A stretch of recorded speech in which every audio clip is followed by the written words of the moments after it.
ముఖ్యమంత్రి చంద్రబాబు నాయుడు మంత్రిగా, ముఖ్యమంత్రిగా, ప్రతిపక్ష నాయకుడిగా అనేకసార్లు అమెరికా వెళ్లారు.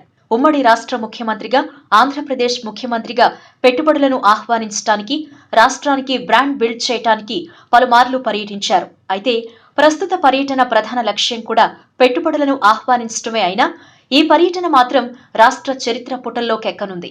ఈ పర్యటన ఎందుకు ప్రత్యేకం? ఈ 4 రోజులు ముఖ్యమంత్రి అమెరికాలో ఎవరిని కలవబోతున్నారు, ఏం చేయబోతున్నారో వివరంగా ఈ వీడియోలో. ఈ పర్యటనలో చంద్రబాబుతో పాటు ఆర్థిక మంత్రి యనమల రామకృష్ణుడు, ముఖ్యమంత్రి ప్రత్యేక ప్రధాన కార్యదర్శి సతీష్ చంద్ర, ప్రిన్సిపల్ సెక్రటరీ సాయి ప్రసాద్ తదితరులు పాల్గొంటున్నారు. మొదటి రోజు భారత కాలమానం ప్రకారం 22వ తేదీ రాత్రి 10 గంటలకు ముఖ్యమంత్రి తన టీంతో హైదరాబాద్ నుంచి అమెరికాకు బయలుదేరి వెళ్తున్నారు.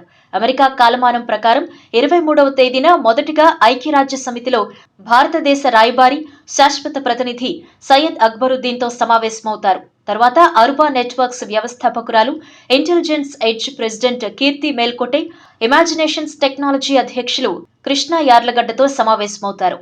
అనంతరం New Jersey Institute of Technology students senate లో పాల్గొంటారు. ఆ రోజు కార్యక్రమంలో చివరిగా ప్రవాస భారతీయ పెట్టుబడిదారులతో సుదీర్ఘ సమావేశం ఉంటుంది. దీనిలో 4.5 ఏళ్ల తమ ప్రభుత్వ పాలనలో సాధించిన విజయాలు, ప్రవేశపెట్టిన పథకాలు, అమలు చేస్తున్న కార్యక్రమాలు, భవిష్యత్ లక్ష్యాలను వివరిస్తారు. రాష్ట్రంలో ఉన్న విస్తృత అవకాశాలను చంద్రబాబు వివరించనున్నారు. రెండో రోజు అమెరికా కాలమానం ప్రకారం 24వ తేదీన మొదటిగా మడోయర్ మెరైన్ సంస్థ ప్రతినిధులతో సమావేశం ఉంటుంది. ఈ సంస్థ సముద్ర గర్భంలో ఉన్న సంపదను కనుగొనే పరికరాలను తయారు చేస్తూ ఉంటుంది. తదనంతరం United Nations Women executive director Phumzile మ్లాంబోతో సమావేశం ఉంటుంది. తర్వాత ప్రఖ్యాత అంతర్జాతీయ బ్యాంకింగ్ రోజంతా బిఎన్పి పారిబస్ ముఖ్య కార్యనిర్వహణాధికారి జీన్ లారెంట్తో భేటీ అవుతారు.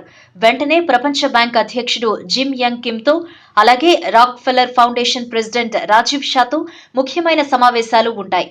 అనంతరం చంద్రబాబు పేరు ఐక్యరాజ్య సమితి రికార్డ్స్ లో రిజిస్టర్ అయ్యే ముఖ్యమైన కార్యక్రమం. అదే న్యూయార్క్ లోని ఐక్యరాజ్య సమితి ప్రధాన కార్యాలయంలో సుస్థిర సేద్యానికి ఆర్థిక చేయూత, అంతర్జాతీయ సవాళ్లు, అవకాశాలపై చంద్రబాబు గారి కీలకోపన్యాసం. భారత కాలమాన ప్రకారం 25వ తేదీ తెల్లవారుజామున 3 గంటలకు చంద్రబాబు ప్రసంగించనున్నారు. చంద్రబాబు ప్రసంగాన్ని సుమారు 200 మంది వివిధ దేశాల ప్రతినిధులు ప్రత్యక్షంగా, ప్రసార మాధ్యమాల ద్వారా 100 కోట్ల మంది వీక్షించనున్నారు. ఈ ఉపన్యాసానికి ముందు ఐరాస పర్యావరణ కార్యక్రమం ఎగ్జిక్యూటివ్ డైరెక్టర్ ఎరిక్ సోలిమ్తో ప్రత్యేక సమావేశం ఉంటుంది. ఈ సదస్సులో కీలక ప్రసంగాలు చేసే 9 మందిలో ముఖ్యమంత్రి చంద్రబాబు ఒకరు. మూడవ రోజు World Economic Forum report coordinator Tatyana Lebesky ఇంటర్వ్యూతో మొదలవుతుంది. వెనువెంటనే బ్లూంబర్గ్ గ్లోబల్ బిజినెస్ ఫోరం మరియు WEF సంయుక్తంగా నిర్వహిస్తున్న సుస్థిరాభివృద్ధి ప్రభావ సదస్సులో పాల్గొంటారు. అలాగే WEF ఆంధ్రప్రదేశ్ ఆర్థికాభివృద్ధి మండలి ఏర్పాటు చేసిన శీఘ్ర సుస్థిర ఉత్పాదకత అనే అంశంపై పత్రాన్ని సమర్పిస్తారు. అనంతరం wireless optical communications market leader Google X vice president Tom మూరేతో, financial stability oversight council project head Mahesh కృష్ణస్వామితో విడివిడిగా సమావేశాలు ఉంటాయి. తదుపరి ఆర్టిఫిషియల్ ఇంటెలిజెన్స్ పై జరిగే పెట్టుబడిదారుల రౌండ్ టేబుల్ సమావేశంలో చంద్రబాబు పాల్గొంటారు.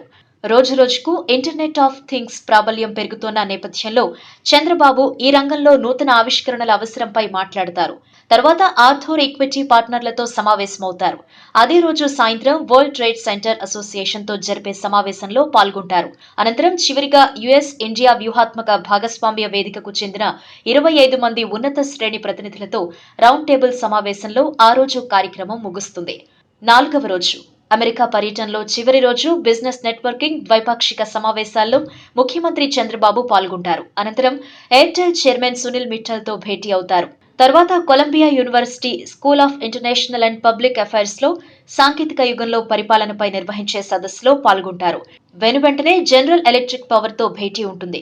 ఆ తర్వాత యుఎస్ ఇండియా వాణిజ్య మండలి, CII, ఏపీ ప్రభుత్వ సంయుక్త నిర్వహణలో జరిగే బిజినెస్ రౌండ్ టేబుల్ సమావేశంలో ముఖ్యమంత్రి పాల్గొని ఏపీలో వ్యాపార అవకాశాలపై ప్రసంగిస్తారు.